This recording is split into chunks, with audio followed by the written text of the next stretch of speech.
Well, hello, house lovers. Today is a red letter day, or in this case, a yellow letter day, because that is the notice of our application to council to renovate and extend out the back. And I so happen to have accessorised with the sign.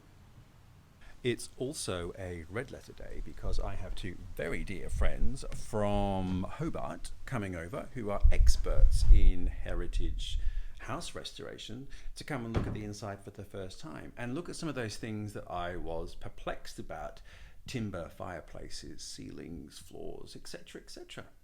And they have restored many an old house in their time, both in Western Australia and in Tasmania. And Leslie Lauder was on the Heritage Commission of Gough Whitlam's government back in the day, developing heritage policy around the country. So I'm very excited. He is going to be coming through the door, and some of those things that we haven't really known much about, such as the mantelpieces and the timber, he hopefully will have great insight on.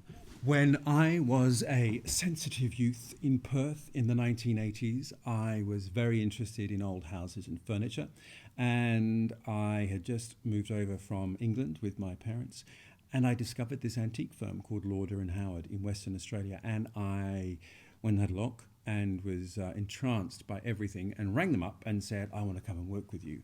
So after school, I used to strip furniture and wax furniture. They had no issue with using child labour, clearly, and I am all the better for it. Lauder and Howard is in fact Leslie Lauder and Mark Howard, and I, as I said, lovingly worked with them as a teenager, and they are down here somewhere. Leslie, Mark. Leslie is an Order of Australia for his work in heritage, particularly in saving the heritage history of Fremantle in Western Australia, which was under great threat in the 1970s. So he's a deserved recipient of the Order of Australia. Where are they? Ladies and gentlemen, Mr. Mark Howard, Mr. Leslie Lauder. Say hello, gentlemen. Hi. You had no objection to using my child labour when Absolutely I was 14? None whatsoever. Little fingers, little fingers. They work so much harder. Yeah. Now here we are in one of the rooms with, as you can see, this mantelpiece here. So in this corner down here, we did a little bit of judicious stripping there. And Leslie, your opinion? Very good quality Australian cedar, which by this time was becoming scarcer, being cut out mostly from northern New South Wales. I don't know if you remember, but I was having a go at stripping this mantelpiece because I wasn't that sure about what the materiality of it was. I had thought it was cast iron, but it doesn't sort of make that sort of noise. Anyway, Leslie, where are you? When I first saw this, I assumed it was a typical mid-19th century timber mantelpiece, but of course when you feel it and look at it carefully, it's not. And the corbels here seemed a bit strange to me, seemed a bit truncated. Which are these things here? Yes. That's a corbel, ladies and gentlemen. So the other funny thing is that these, what are we going to call these things? Well, these are actually the ends of these corbels. For some reason, they've come off. Show us where they went. But they actually belong here. Ha. What a miracle that these survived somewhere else in the house, but here they are. Lo and behold, when I look at the stripping you've done here... Judicious stripping. Very judicious stripping, but what's very impressive is that this whole mantelpiece is made of slate. Slate! Now, one of the things we discovered, well, Leslie discovered because he's a genius, is this ceiling rose here. Leslie, tell us about the ceiling rose. Well, I think it's probably the only original you have in the whole building. There are a number of them, but I think the others are modern reproductions. Really? Yes. How do you know that? Just the feel of this, the feel of it for the period. It's almost a late William IV style, and it appears to be the only original ceiling in the house. Aha. There you go. Now, Leslie, let's talk about architraves. What do you think is the best thing for us to do with these? Well, these are made of the traditional pine used at that time for architraves. Good quality, pleasing profile to the moulding. A pleasing profile. We Yes, love a I wish I pleasing had one. profile. We both. They need repainting, Yeah. and to do that, they need to be at least partially stripped. Uh-huh. However, Yes. there's a problem with doing this, a health issue. Oh. Do tell. You might call it the Paddington syndrome, Right. Do tell. which is actually a form of lead poisoning. Quick interlude. What, I hear you cry, is the Paddington syndrome? Well, is it something to do with Stockholm and falling in love with one's oppressor? No. What it stems from is in the 70s in Australia, in Sydney, there is an inner city suburb called Paddington, which is full of Victorian terraces, smaller and humbler than this, obviously. And they became very fashionable to be renovated. And a lot of that was done by home renovators, mainly women. And the local hospital started to see an increase in women presenting to the hospital with lead poisoning symptoms.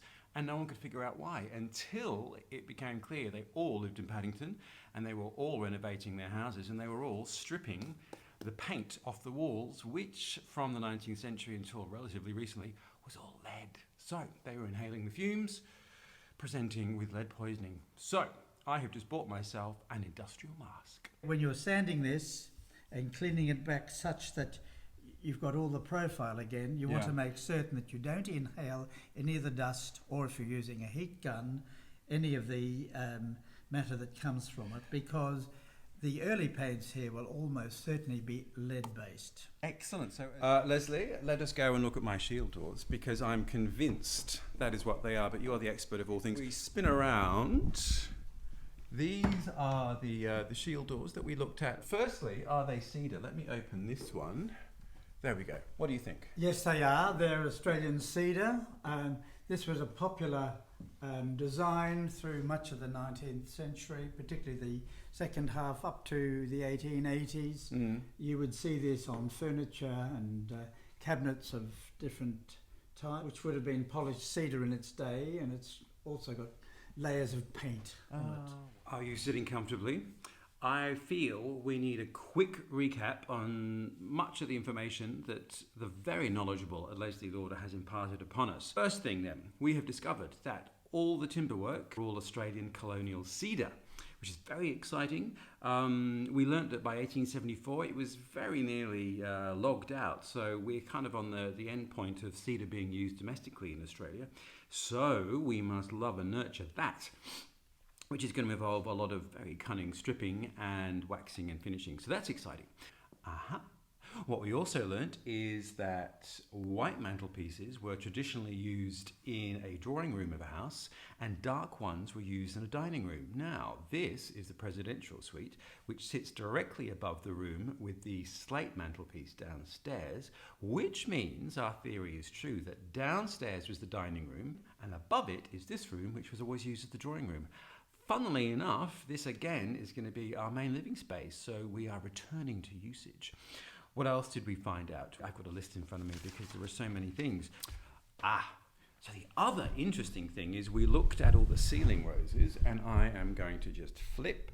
So you see that one there is a 1960s, 1970s replacement. And in fact, all the ceilings are as well. So for some reason, probably because they're all wattle and daub, the ceilings have just had gyprock attached to them, which has lowered them slightly. And all those ceiling roses are sort of 70s reproduction, late Victorian ones.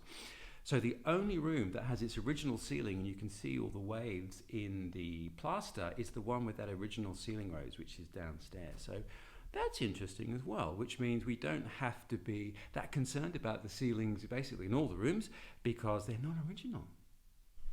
There we are, house lovers. What a great afternoon. Great to have the boys in town and get their insight on the house and some of the details about the finishing. Great afternoon light it is in here. There you go, don't I look fabulous? So planning applications in.